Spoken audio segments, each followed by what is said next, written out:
Before I show you this technology, I need to preface it like why we've gone about doing it the way we're doing it. Just to touch a bit of history here. And Tom says I have 7 minutes, so I'm going to go really fast. We've already touched on this. Is that I got this idea from Lockhart's Lament. Okay, where he had a nightmare where he woke up and he realized that in the world that he was dreaming, mathematics was being taught, or music was being taught like mathematics, where students were being drilled and taught notes on paper, but they weren't getting to listen to music at all. They didn't have instruments, anything. And he wondered if we did that, if we taught music like this, where we're just giving them all these stanzas and then they have to memorize them and come up with Beethoven's stanza and reproduce all this stuff, how many people would like music? And that seems to be a problem, and I've heard this theme around here already, so I'm not going to harp too much on it. But basically, that's basically what students see, this jumbled up thing, and they aren't hearing the music. And people who become mathematicians, somehow and somewhere in their lives, they are very special. If you look at this and you see, well, maybe on this one because I jumbled it up on purpose to give you what they see, but you hear the music. When you're looking at the mathematics, you have a picture in your head of what's going on, okay? And what we're not doing a really good job of when we're lecturing and we're presenting is we're not giving them the ability to play with that model. We need to give them an instrument that they can learn to play before they get down to the level of writing the notes down and composing the music. So I'm more into how we teach, okay? I'll let you guys all argue and you tell me what to teach. And I'm building a platform so you can put what you want to teach into this thing. But I really care about the how. And what I'm into is called Constructionism with formative assessment, okay? And I'll explain a little bit more about that, as opposed to what we've been doing, which is objectivism and summative assessment. So objectivism is that knowledge can just be shared, okay, like a gift. You can just hand it right over. And constructivism is you actually need to construct your knowledge, you need to build your knowledge, you need to build your skills rather than just being handed it to you. I love the word computer-based math, but not computer-presented math. Most of the use of the computer up to this day, beginning in the 1980s up through today, has been a lot of computer-presented math, okay? Not computer-based math. And we're really into this, constructionism. Another way of saying constructionism is learning by making, okay? That's why we're calling ourselves Making Math. And when we say this to people, particularly people who don't know much about math, they're surprised that math is actually something you make. They just think it's out there and just given to us by God.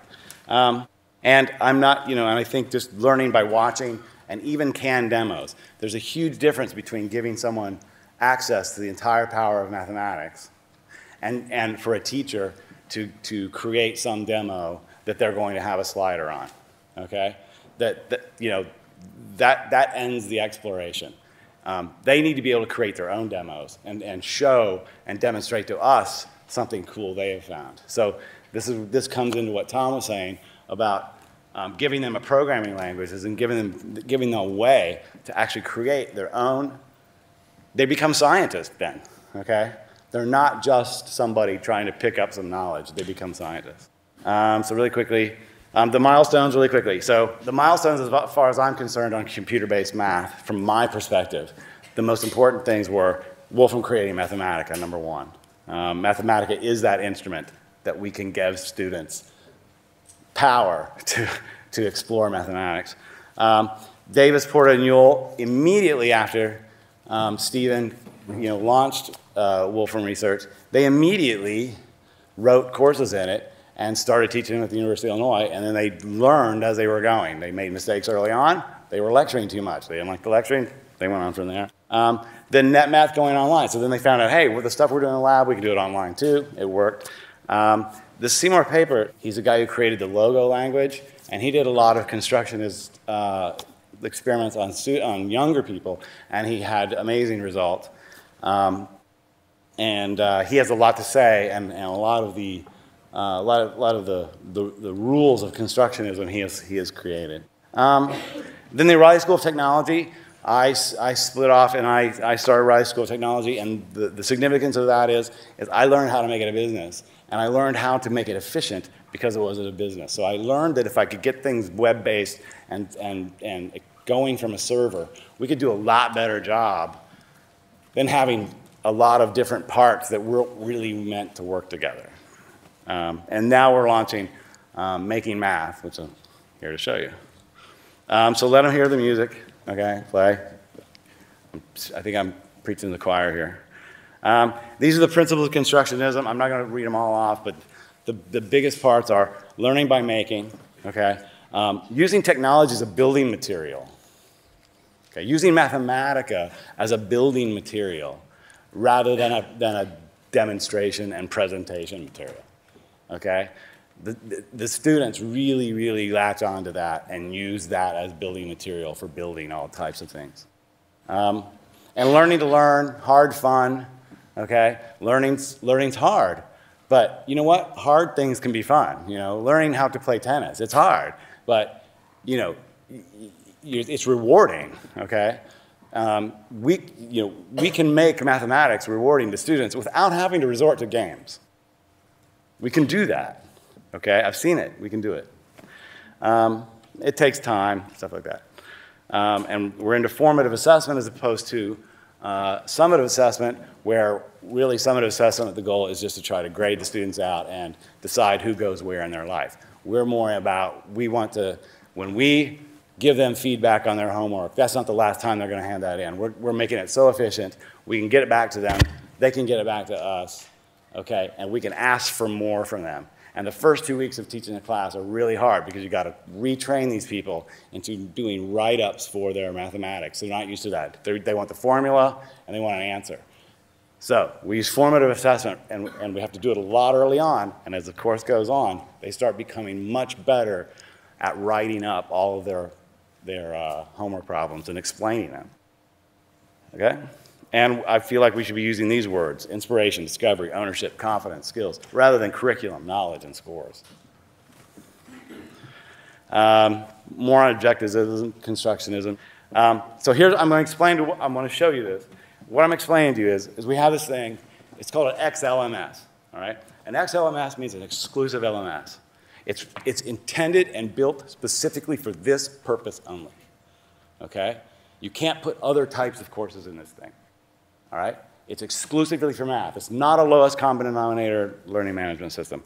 And the three main parts of this system is a tool. It starts with a tool. In this particular case, we chose Mathematica. It's the best mathematics package in the world, okay? And it's just flexible, and it's a word processor. You can do everything in it. Content that's built inside of it, and then a learning management system that's built to work with it all seamlessly together. All right.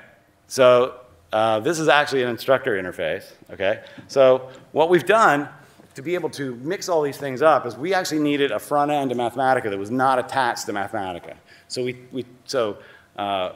Wolfram Research was kind enough to give us a special license so that we could build the front end, okay, the high fidelity to Mathematica that just worked in a web browser, so that the student doesn't have to have a copy of Mathematica on their end, and it makes it so that hand-in and exchange of files and all of the social networking things can happen seamlessly. So this is actually in a browser. Okay, this is a homework that a student handed in. You know, they did their own demo in here.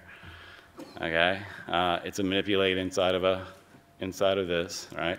He's showing how things transfer. This is a matrix theory class, and so in this particular case, matrices are being used as transformations, and we're seeing results of transformations of different parts of things, which leads to single value decomposition, which once they get to it, they're like, this is trivial. Like, I can do this. Okay? Yep. And if you want to see more, I've been told to wrap up. If you want to see more, because there are different parts of this, and so we have an instructor interface. We can do like, if you've seen Stack Overflow, we can now take Mathematica, we can enter it into forums, People can ask each other questions. They can exchange ideas. Instructors can do all that. Putting things on the web, technologies on the web, allow a lot of mix and match.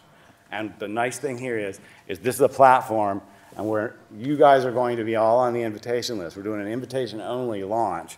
You guys are going to be on the invitation list. We're going to get you in here, and you're going to give us feedback, and you're going to be maybe building your own courses. We have courses that are already built. You can use those. You can edit those, or you can start from scratch, or you can start adding your own. So we want to build a platform that communitizes you, and we start letting all of the cream rise up top. Okay? So, thanks.